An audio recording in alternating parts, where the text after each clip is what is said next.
অন্তর্বর্তী সরকারের উপদেষ্টা পরিষদের নতুন সদস্য হিসেবে শপথ নিতে বুধবার বঙ্গভবনে যান অধ্যাপক সিআর আবরার। শপথ গ্রহণ অনুষ্ঠান শুরু হয় বেলা 11টায়। প্রথমে শহীদদের স্মরণে 1 মিনিট দাঁড়িয়ে নীরবতা পালন করা হয়। এরপর পবিত্র কুরআন তেলাওয়াত শেষে রাষ্ট্রপতি মোহাম্মদ শাহাবুদ্দিন সিআর আবরারকে শপথ বাক্য পাঠ করান।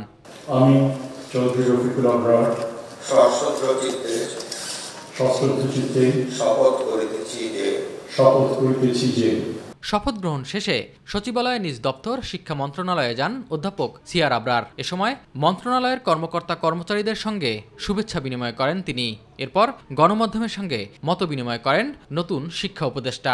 আমি বললাম আমার এই ধরনের তো অভিজ্ঞতা নেই। উনি বললেন যে তোমার যে কর্ম যে তোমার রয়েছে সেটাই হবে, তুমি খালি ইউ কমিট ইয়োরসেলফ, তুমি তাহলে তুমি এটা পারবে।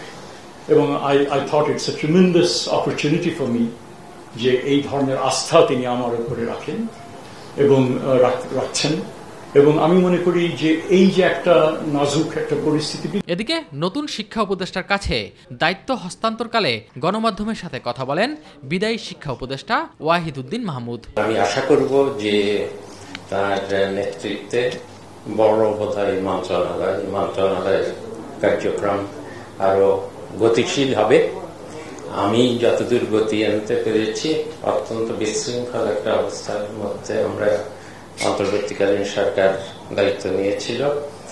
শিক্ষা সব জায়গাতে, সব শিক্ষা প্রতিষ্ঠানে তো প্রচন্ডভাবে বিশৃঙ্খলা ছিল। এস এম আরিফ, মাই টিভি, ঢাকা।